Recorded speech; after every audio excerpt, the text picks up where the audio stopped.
Bienvenidos, bienvenidas de nuevo. Estamos en una emisión de Periodismo Puro y Sin Apuro, el programa quincenal en mi canal de YouTube. Esta vez la pregunta que nos hacemos es la siguiente. ¿Por qué el racismo sigue vivito? Tenía la tentación de ponerle la expresión coloquial y coleando, como decimos en varias partes de América Latina, pero bueno, vamos a dejarlo así por si de pronto alguien se ofende con la frase coloquial. ¿Por qué el racismo sigue vivito? Esa es la pregunta del programa. ¿Y por qué estamos hablando de este tema? Porque hemos visto casos recientemente en diferentes países de racismo. Uno de esos casos sucedió en Colombia hace unos días nada más con la presentadora de televisión y periodista Yajaira Perea. Ella publicó este video en sus redes sociales.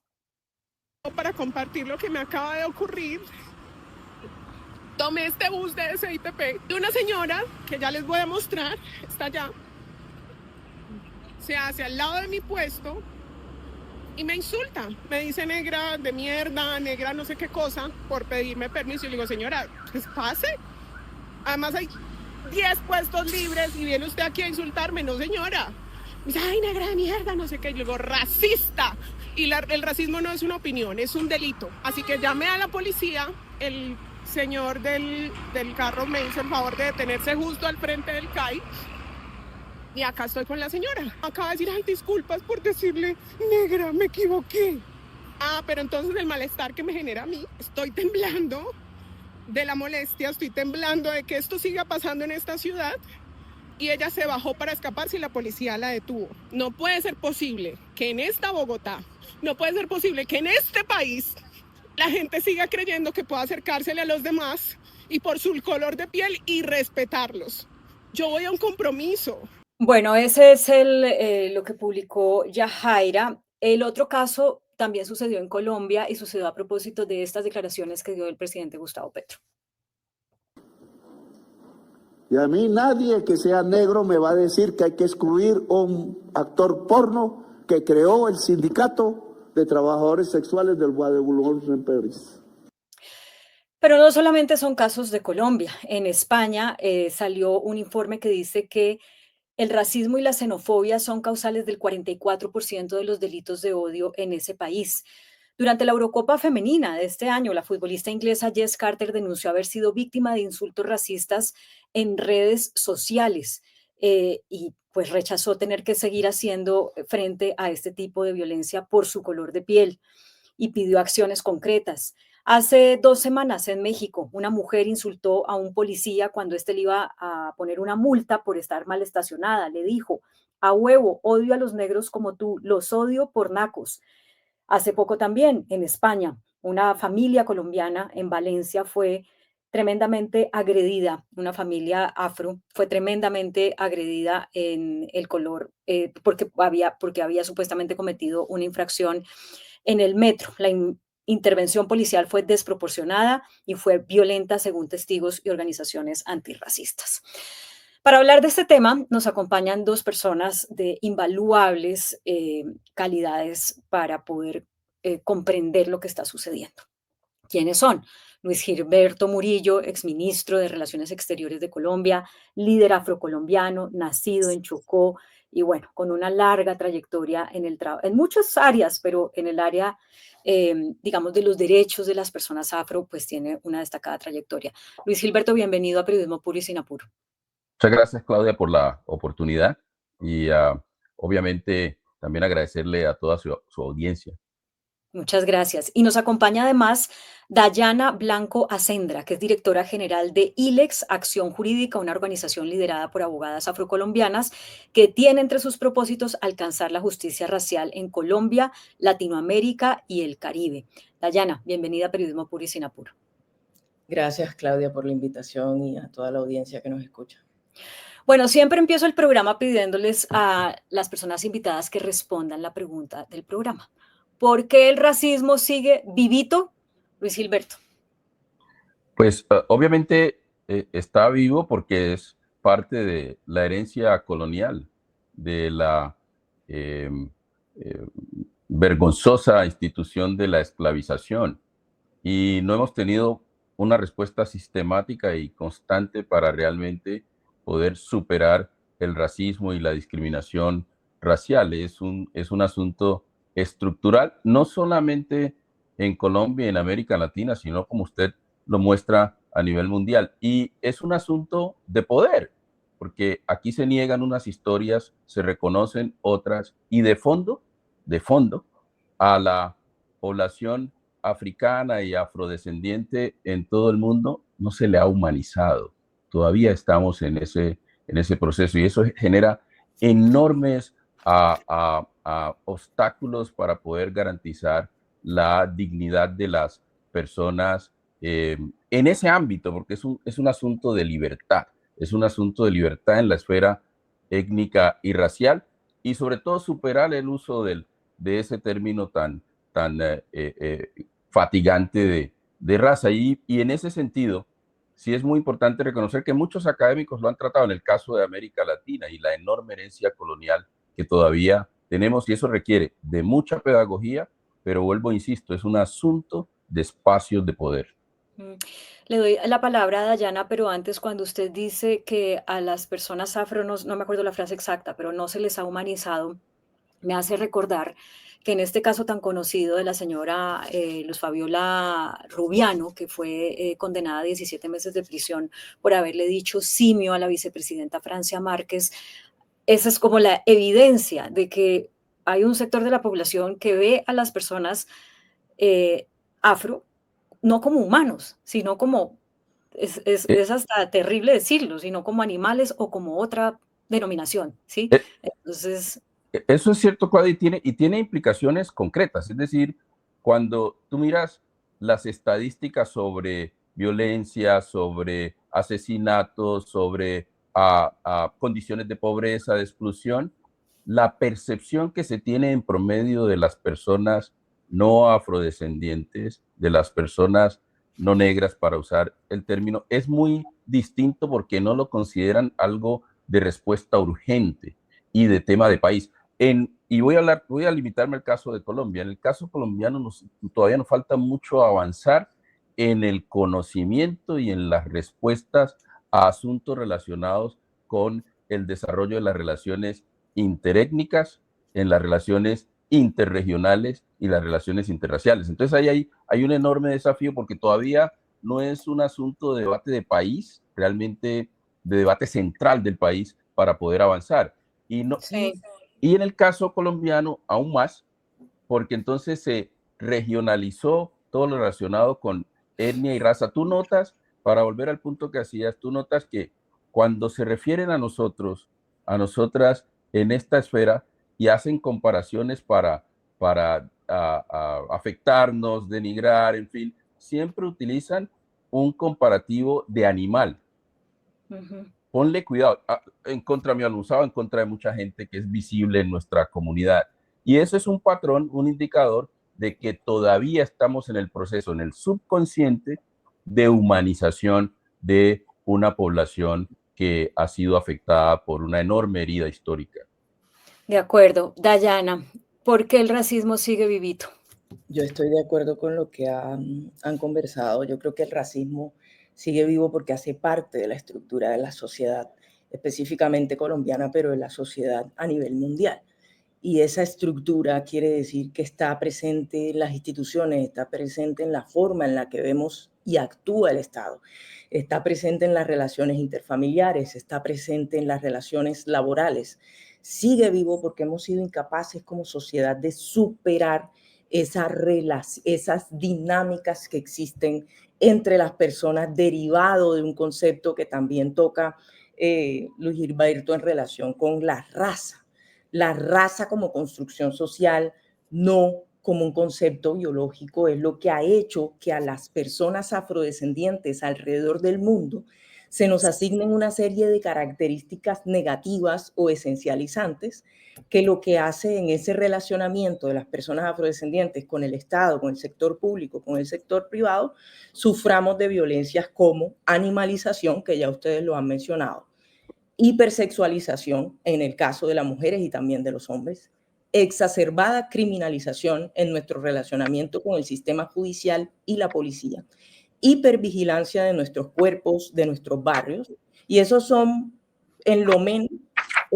muestras de lo que es racismo, por no hablar de lo estructural. Entonces, la presencia del Estado en los territorios mayoritariamente habitados por población afrodescendiente, el acceso a servicios y bienestar relacionados con salud, con empleo, con educación, y eso está medido, eso no lo estamos inventando nosotros, eso está medido por la CEPAL, está medido por el DANE. ¿Cuáles son los porcentajes de pobreza multidimensional en los que vivimos y las condiciones sociodemográficas de la población afrodescendiente? Voy justamente a compartirles unos datos sobre esto de pobreza en un momento, pero quiero pasar ahora a compartirles una información que de alguna manera muestra pues que la sociedad sí ha avanzado.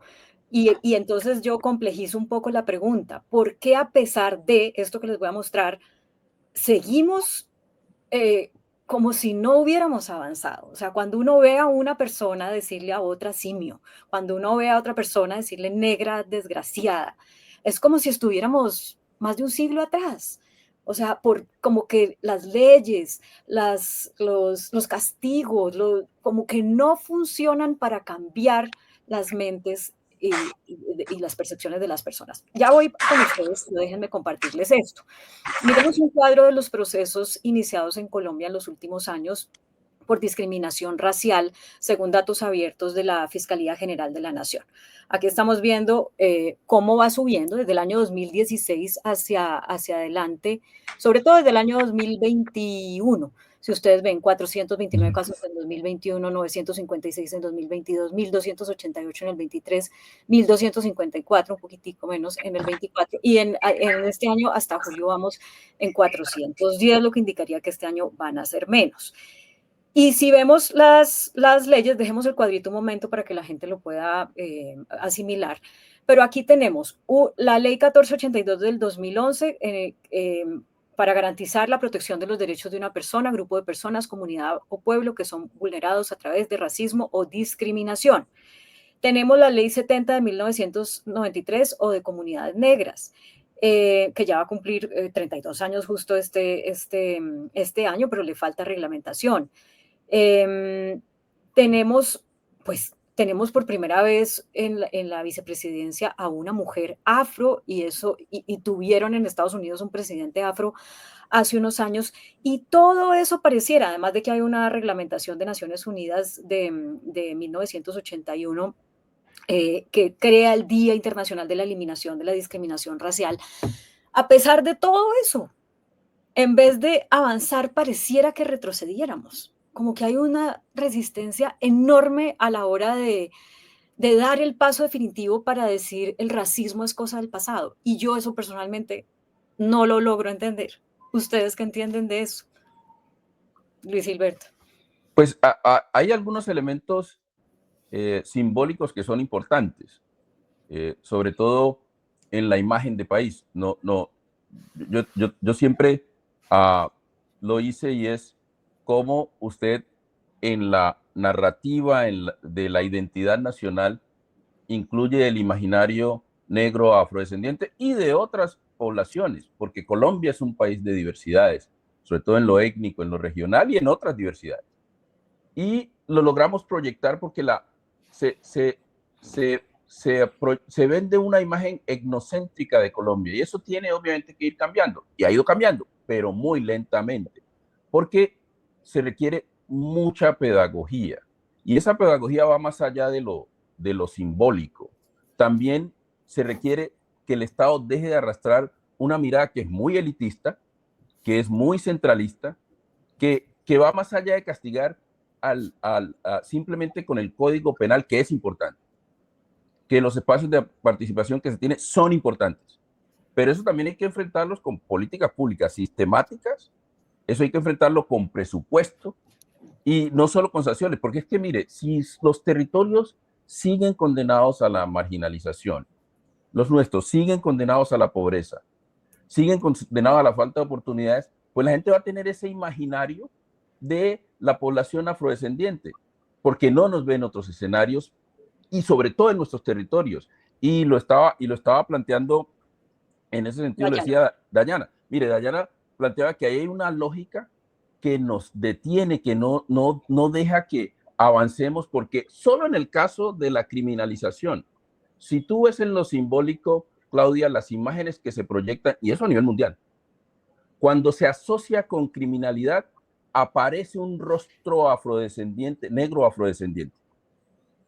Cuando se habla de temas positivos, no aparecemos, aunque sí estamos, porque realmente la sociedad no está interesada en posicionar ese tipo de imágenes. Y es un tema de la lógica. Entonces, nosotros lo que decimos es, mire, hay que, en el caso colombiano, que es un tema también de racismo en los territorios, hay que mirar a estos territorios no como los territorios problemas, los territorios de la marginalidad con una mirada asistencialista, sino que en estos territorios tenemos un enorme potencial en su gente y en sus activos que tiene que ser el motor de desarrollo del país, porque es la única manera que la gente puede vivir dignamente en Colombia. Entonces, si no cambiamos esa manera de abordar nuestros territorios y desde una perspectiva de poder, pues va a ser muy difícil que la gente cambie esos imaginarios simplemente porque tenemos una carga grande de esa herencia colonial y de la herencia vista del país. Y eso no se ha abordado,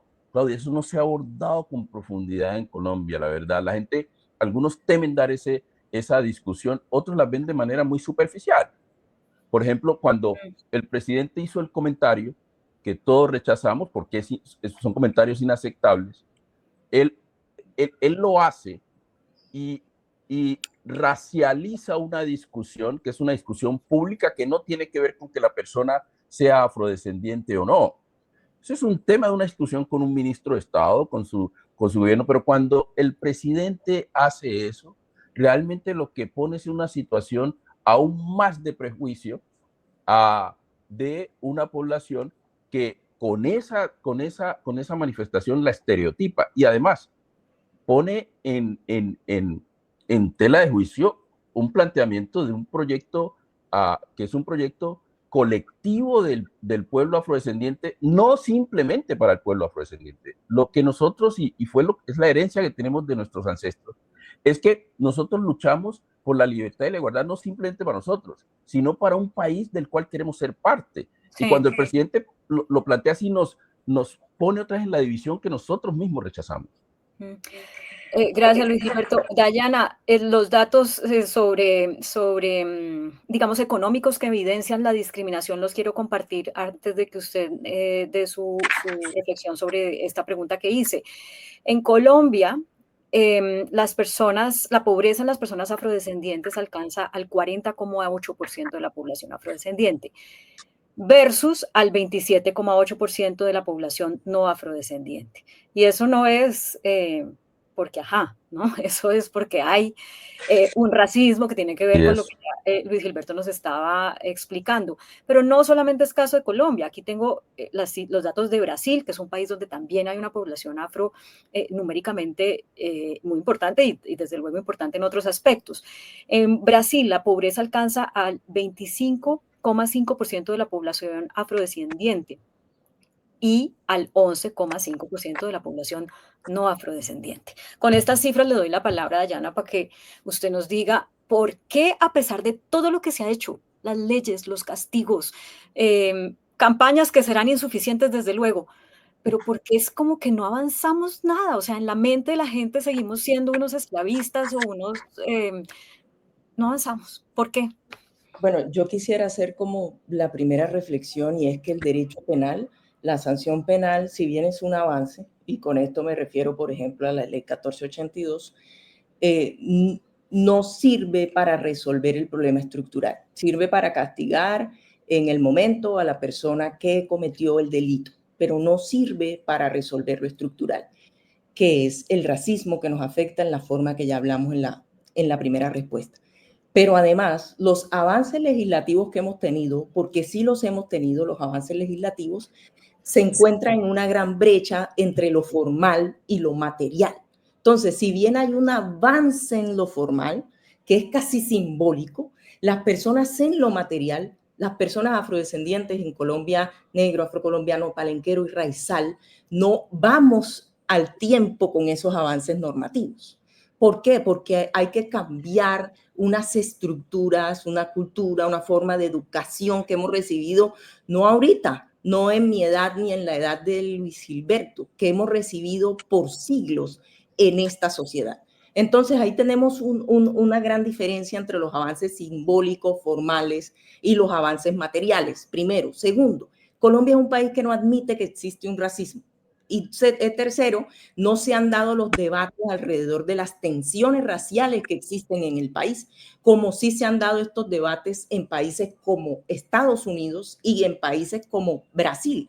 Entonces, en Colombia y alrededor, por ejemplo, de la Constitución de 1991 y la Ley 70 de 1993, son amplias las reflexiones alrededor del aspecto y carácter étnico de la población afrodescendiente, pero nos hemos quedado un poco cortos en hablar de lo que implica la desigualdad racial. Por eso es claro en este país cuando hablamos de derechos territoriales, de paz, de cultura, pero no es tan claro cuando hablamos de violencia policial contra las personas negras. No es tan claro cuando hablamos de invisibilidad estadística contra las personas afrodescendientes. No es claro cuando hablamos de violación de derechos sexuales y reproductivos de las mujeres negras, porque eso va atado a una reflexión sobre la desigualdad racial que este país no ha dado de manera profunda, ni en sus leyes, ni como sociedad en una conversación abierta. Y ya con eso que usted está señalando, quiero dar paso a la última ronda, que es cómo tenemos que dar ese debate y cómo podemos abrirlo y cómo podemos contribuir a que genere un deseo de participar y no un miedo a participar. Y aquí lo voy a hablar desde mi experiencia personal. Yo he sido tildada de racista y eso es sumamente doloroso para uno, es sumamente doloroso, es un juicio tremendamente duro. Y me siento excluida de partir. Tenía miedo, por ejemplo, de hacer este programa. Yo sé que este programa sale al aire y a mí me van a decir, miren Laura, hablando de lo que primero metió la pata y ahorita, eso es lo más lindo que me van a decir. Pero bueno, superamos esas cosas. Pero el punto es que cuando dicen, la señora que le dijo simia a la vicepresidenta Francia Márquez, 17 meses, habrá gente que entienda que no está bien decir eso, que no lo puede decir, pero que lo va a seguir pensando. Entonces, el castigo funcionó de alguna manera, pero hizo que de otra manera se cortara o se impidiera empezar un proceso que va hacia esa sensibilización, hacia esa pedagogía, hacia esos debates de país que ustedes han señalado que no hemos dado.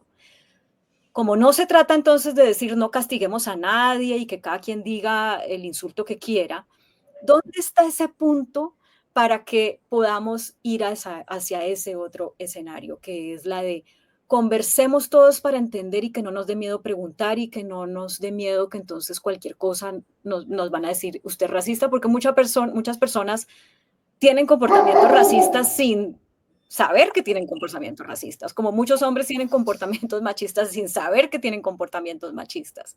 Entonces, ¿cómo hacemos para ir a ampliar la conversación y cambiar los comportamientos y no a cerrar la conversación y recrudecer los comportamientos, así sea en silencio? Luis Gilberto. Bueno, yo creo que, es decir, no hay,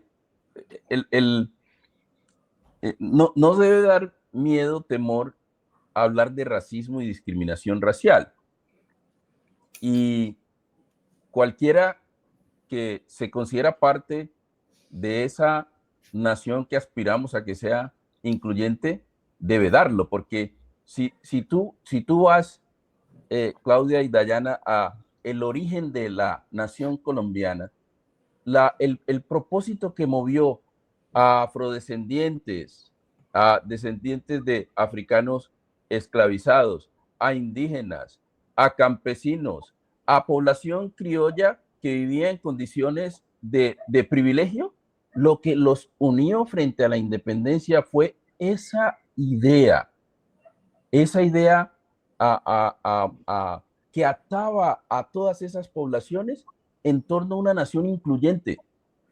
Eso fue lo que llevó a los llaneros a subir por los páramos, a los caribeños a hacer lo mismo, a la gente del sur llegar ahí, todos llegaron a luchar por esa nación incluyente. Eso es un proyecto de país todavía inconcluso. Y si queremos concluir ese proyecto, tenemos que dar discusiones y debates serios y que son difíciles, no solo con la población negra afrodescendiente en términos del racismo y la discriminación racial, sino con poblaciones indígenas, con la gente de las provincias y de las regiones, con las nuevas diversidades. Esa discusión hay que darla si queremos realmente ligarnos, ser fieles a ese propósito de toda la colombianidad de tener una nación incluyente. Eso por un lado. Entonces no nos debe dar miedo de hablar de racismo y discriminación racial desde distintas perspectivas. Pero como lo decía Dayana, reconocer que hay un problema. Y yo lo digo, eso no solamente es en los colegios, es en los chistes, es en los medios de comunicación, cómo titulan las noticias. Nosotros a veces nos sentimos afectados con cosas que se dicen, pero que al parecer se han normalizado. Entonces no podemos permitir que este tipo de situaciones se normalicen, porque el país tiene que dar esas discusiones. Y porque el racismo no es un accidente, es una estructura. Y esa estructura, en el caso colombiano, aunque se ha avanzado en lo formal, aunque se ha avanzado en lo simbólico, sigue muy intacta. Y le doy ejemplos de participación nuestra. Aquí se ha tratado de ligar la identidad étnica y racial con las posiciones políticas e ideológicas. Y no es así.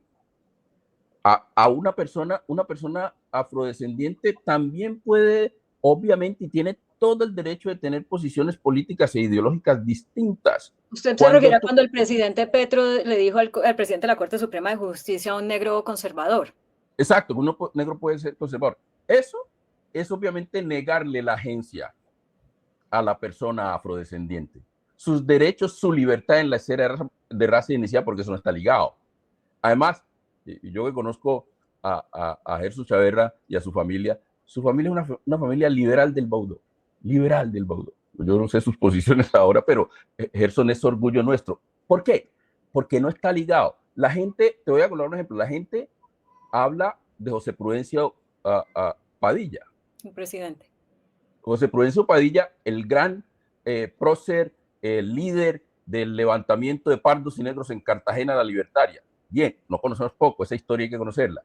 Pero también hubo un afrodescendiente que fue a Gualongo en el sur, que estaba con las fuerzas españolas porque no lo ligaban, llegó a ser general de las fuerzas españolas. Esa historia hay que mirarla porque lo que han hecho lo que hicieron nuestros antepasados africanos, esclavizados africanas, y lo que se hace es resistir en esos escenarios. Y la resistencia en esos escenarios tiene diferentes manifestaciones.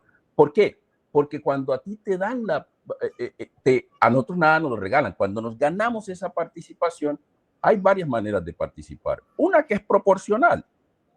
Entonces tú dices, bueno, la población afrodescendiente es entre 18 y 25%, proporcionalmente están participando, que no es el caso colombiano. La participación también puede ser, obviamente, muy simbólica, que estás allí, pero es casi que la foto, porque tomas decisiones, pero no manejas la agenda. Y hay una que es sustancial, que es cuando tú manejas la agenda de manera independiente. A esa, todavía, desde distintos puntos políticos e ideológicos, de izquierda, de derecha, de centro, donde sea, la gente no se ha acostumbrado, no nos puede ver independientemente tomando las decisiones y manejando la agenda porque todavía incomoda en el poder. Entonces, esas discusiones y hablar de discriminación y de racismo hay que darla, porque ¿de qué se trata? Se trata de que cualquier colombiano y colombiana, no simplemente afrodescendiente, cualquier colombiano y colombiana en el territorio donde se encuentre pueda realmente tener oportunidades y realizar sus sueños en una nación incluyente, cosa que no sucede porque todavía depende de dónde nacimos. Sí. Entonces, lo mío se ve como un accidente, sí, porque nació en Andagoya, Chocó, entonces allá hay pocas oportunidades. El ELN no dejó presentar los exámenes del ICFES a los estudiantes, eso no puede suceder. Y eso tendría que ser un motivo de debate nacional. Que no tenga que ver con su color de piel o su pertenencia cultural y étnica. Eso no tiene que estar ligado. Y lo que necesitamos es que la gente tenga libertad en la esfera de raza y etnicidad. Ahí hay una diferencia también conceptual en nuestro proyecto colectivo, porque hay diferentes miradas de los afrodescendientes. Y sí, eso no quiere decir que sean miradas excluyentes. Por eso cuando lo plantean desde el poder, de la manera que nadie puede hablar, porque esa es otra tendencia, no, pero es que aquí solo podemos hablar de los asuntos afrodescendientes de los afrodescendientes. Pues no, es un tema de país. de nación incluyente. Y por eso yo invito, Claudia, a que todos todas hablemos de ese debate y de otras exclusiones que hay en el país, porque de lo contrario no vamos a poder avanzar y vamos a ser fieles a ese propósito que los que concibieron esta nación tuvieron en cuenta y que los unió en ese Claro. momento de la historia.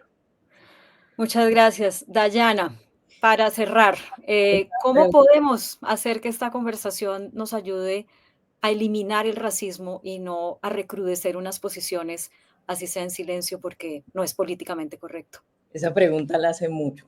Las conversaciones son importantes, pero también debemos apuntarle a las transformaciones materiales de las realidades del país. No debemos tenerle miedo a la conversación. Si estamos diciendo que una sociedad es racista, muy probablemente en algún momento de nuestras vidas, sobre todo si no pertenecemos a poblaciones racializadas, subordinadas, vamos a cometer un acto de racismo y discriminación. Uno. Dos, y sobre eso tenemos que enfrentar las consecuencias de hacerlo. Y es decir, reconocerlo, reconocer nuestro privilegio y formarnos para ello. Porque tercero, no es responsabilidad ni de las personas afrodescendientes, ni de las personas indígenas, ni de las personas con orientaciones sexuales diversas, formar al resto de la sociedad para que no lo discrimine. Ahora, creo que el país está viviendo un momento cumbre en relación con esta conversación, porque ha llegado a tales niveles la conversación en las plataformas nacionales e internacionales que nos ha obligado a hablar de esto. Y yo eso, la verdad es que los medios de comunicación deben tomar su responsabilidad y hacer su parte. ¿Y cuál es su parte? Abrir los espacios para que podamos conversar de esto, reforzar y reconocer cuáles son las narrativas, reforzar la visión y la transformación de las narrativas que de alguna manera estereotipan, esencializan y universalizan la identidad negra. Es decir, pensar que todas las personas negras pensamos y debemos hacer lo mismo. Y con eso, más allá de la conversación, creo que las instituciones sí deben ver muy bien cuáles son las formaciones sociales profundas.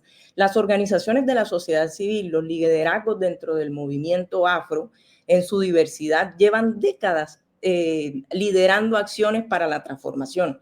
En ILEA Acción Jurídica ustedes podrán encontrar todas las investigaciones que hemos hecho para mostrar cómo opera el racismo y los litigios que hemos liderado contra el Estado alrededor, por ejemplo, de la invisibilidad estadística. Pero sí es parte de, en lo personal, porque el racismo no se va a resolver tampoco con acciones personales, ¿sí? Lo resolveremos en el ámbito de nuestras relaciones románticas, tal vez laborales o familiares, no cometer actos directos de racismo y discriminación, con una responsabilidad de formarnos, eso está bien. En lo personal, el compromiso es formarnos, reconocer nuestro privilegio y darle lugar al otro. Ese es un tip que yo siempre doy. Y darle lugar al otro cuando dice, me estás discriminando, o eso que tú estás haciendo es racismo y discriminación, o es sexismo, cosa que opera de forma alternativa, alternada, homogénea, par en, por ejemplo, mujeres negras y personas negras con orientaciones sexuales diversas, que no complejizamos la conversación hasta allá. Pero a nivel de Estado es necesario que desde la sociedad civil, desde los medios de comunicación, desde el sector público y desde el sector privado, ejerzamos transformaciones concretas para el cambio material de la vida de las personas afrodescendientes, vida y bienestar de las personas racializadas negativamente. Muchísimas gracias. Yo les quiero decir que como yo trabajo en temas de género, cuando me enfrento a auditorios que son difíciles, resistentes a este tema, uno de los argumentos que doy es, mire, este es un tema de la actualidad, ¿no? El feminismo, la cuarta ola del feminismo, lo que estamos viviendo es un tema que nos tocó como generación. No podemos darle la espalda, nos tocó, tenemos que tomar alguna postura, algo tenemos que hacer. Con el tema del racismo, no es un tema de la actualidad, es un tema de la historia que sigue vivo en la actualidad. Y por eso creo que el nivel de complejidad es mucho más grande, porque vuelvo y lo comparo con el feminismo. Mientras con el feminismo hay un montón de información que mostrar que indica que la lucha ha valido la pena y que ha cambiado en determinados contextos un montón de cosas que hace 10, 15, 20 y 100 años no sucedían. En el caso del racismo, desde mi óptica, no veo un nivel de avance en la misma proporción, porque seguimos siendo muy racistas en la mente y en el alma, ¿no? A pesar de las leyes y a pesar de los logros. Por eso, pues, por lo pronto a esta discusión aporto este programa en el que les agradezco que ustedes hayan participado, porque sí creo que tenemos que hacernos una pregunta muy grande como sociedad, y es ¿por qué esto nos ha quedado grande? ¿Y hasta cuándo vamos a tolerar que esto siga vivito y coleando? Va a seguir vivo en la generación de nuestros hijos, de nuestros nietos, de un montón de descendientes que ya no vamos a conocer. ¿Eso es lo que queremos? Y con esa pregunta, pues me despido y les doy de nuevo gracias por habernos acompañado. Dayana, Luis Gilberto, sé que hay 1000 aristas más que tocar, pero bueno, por ahora creo que hemos tocado base dejando unas reflexiones para la audiencia. Muchas gracias. A usted muchas gracias. Gracias, Claudia. Gracias, Luis Gilberto. Que estén bien. Y a ustedes también, No. muchísimas gracias por acompañarnos. Recuerden que pueden suscribirse a mi canal de YouTube, Claudia Palacios Oficial, para que reciban las alertas de este y de los otros contenidos. Hasta la próxima.